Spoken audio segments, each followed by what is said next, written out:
Bonjour à tous, bienvenue sur KTO. Mettre l'humain au centre, c'est l'un des principes majeurs qui, depuis des siècles, a guidé l'élaboration de la doctrine sociale de l'Église. Certains théoriciens de l'entreprise en ont fait un mode de gouvernance assez récent qui a conduit à ce qu'on appelle les entreprises libérées. Ce nouveau modèle d'organisation et de management séduit car il place l'homme au centre de son fonctionnement en lui accordant une véritable autonomie. La liberté des salariés peut-elle faire le succès des entreprises?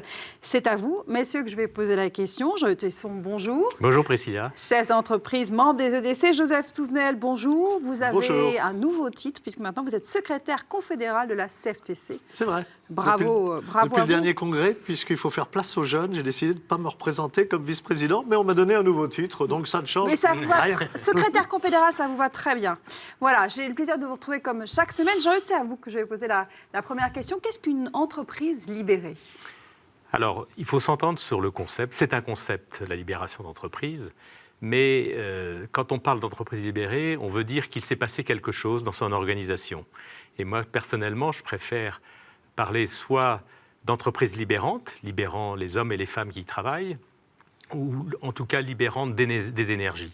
Et c'est ça qu'il faut retenir, c'est-à-dire c'est l'entreprise libérée, c'est une entreprise dans laquelle on a mis en œuvre une organisation qui permet de libérer les énergies. Ça voudrait dire que les énergies sont prisonnières si l'entreprise n'est pas libérée, ce qui évidemment n'est pas le cas de toutes les entreprises. Mais en tout cas, il y a pour moi une idée de jaillissement de quelque chose, parce que par l'organisation elle-même, par le management, on permet, je crois, à chaque homme et à chaque femme de donner le meilleur de lui-même. Alors, ça veut dire que c'est un processus d'inversion d'une certaine, par exemple pour les entreprises organisées de façon pyramidale. Pyramidale. Certains disent qu'on inverse la pyramide, c'est-à-dire que le patron se met au service de ses collaborateurs. Ça ressemble un peu et à ainsi de l'Église. suite. Oui. Le tous pape serviteurs. étant au service Tous du serviteurs. peuple de Dieu. Mais ça se traduit parfois par des symboles. C'est la suppression des signes extérieurs de pouvoir. Par exemple, lorsqu'il n'y a plus de place réservée sur le parking pour un tel ou un tel. Mais c'est aussi, pour moi, une entreprise dans laquelle on fait confiance. On fait confiance aux salariés sur leurs compétences, leur honnêteté, leur autonomie. Mais en tout cas, on va développer Ouais. tous ces points. Vous êtes plutôt entreprise libérante, là j'ai bien compris. Joseph, je vais vous poser la même question. Entreprise libérée, entreprise libérante, c'est quoi la différence? Alors, je mets déjà de côté les effets de com, de mode, les gourous qui inventent des trucs pour encore plus diriger les gens, mais en leur disant vous êtes parfaitement libre. Les slogans du style, comme j'ai vu pour un ouvrage récent, libérez le leader libérateur qui est en vous, qui s'adresse aux chefs d'entreprise. Bon, tout ça, je mets de côté, c'est pas très intéressant. Libérer le leader libérateur. J'adore. Ça m'a frappé aussi. Bon. Ce qui est intéressant, c'est que périodiquement, on revient à quelque chose qui est mais en plein dans la doctrine sociale de l'Église. C'est-à-dire, que dit-on pour avoir une véritable entreprise libérée?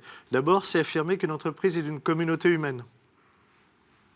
Ensuite, c'est faire fonctionner la subsidiarité. C'est-à-dire que chacun, à son niveau, a la liberté d'exercer sa responsabilité. Ça veut dire aussi qu'il y a le terme de responsabilité, chacun est responsable, avec une autonomie. Ça veut dire aussi qu'il y a la confiance, Jean-Eudes vient de le dire, tout ça peut fonctionner qu'avec la confiance. En fait, c'est un mode d'organisation alors qui va s'adapter à la fois au caractère des uns et des autres. Il n'y a pas de modèle parfaitement écrit, chapitre 1, 2 et 3.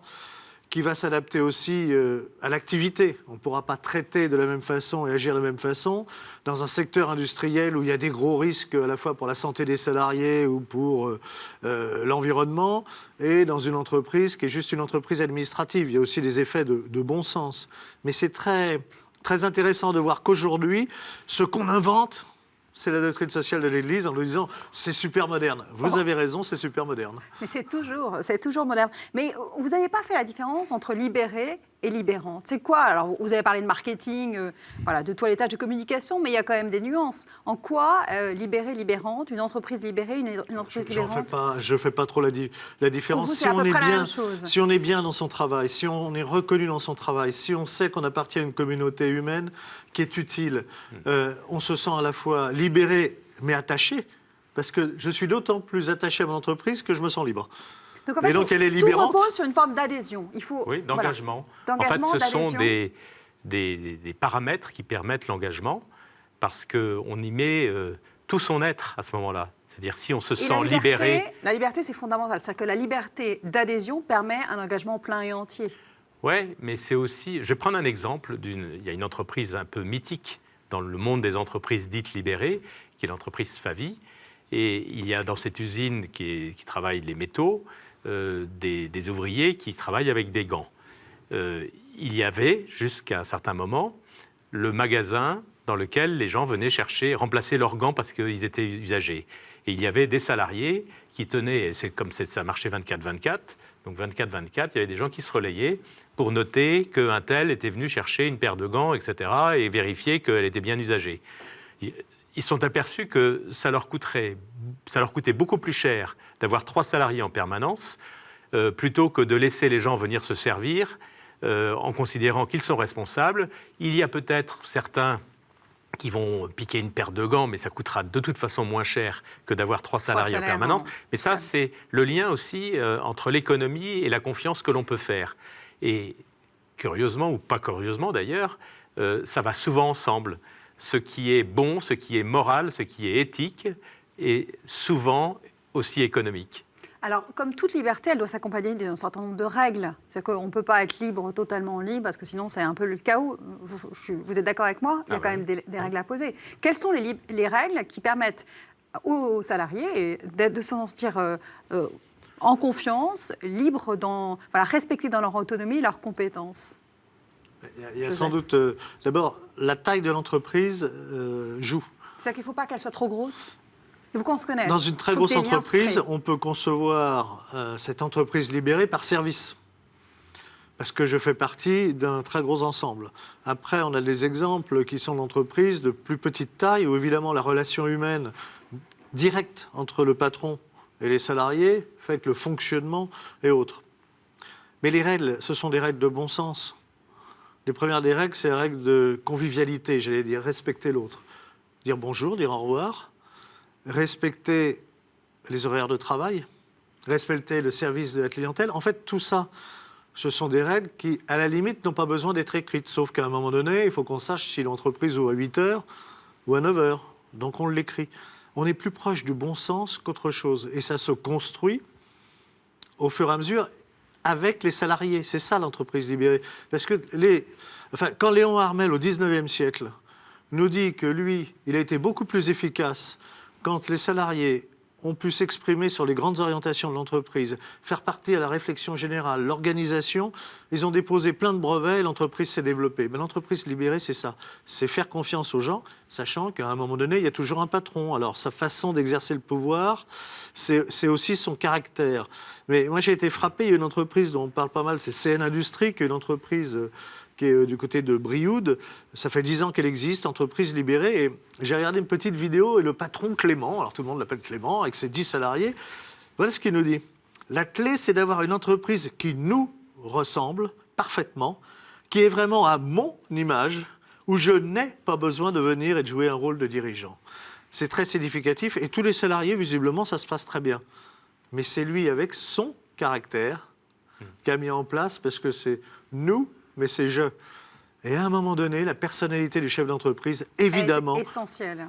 C'est lui qui induit l'esprit qui va permettre cette confiance. Parce que le mot-clé, c'est la confiance. Confiance dans les compétences, confiance dans... Voilà, on n'est pas dans la suspicion. Mais en fait, ça peut s'appeler la congruence, ça. Ce que décrit Joseph.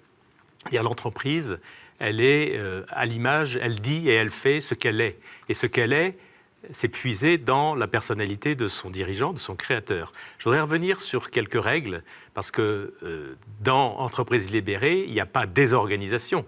Il y a organisation différente, c'est tout.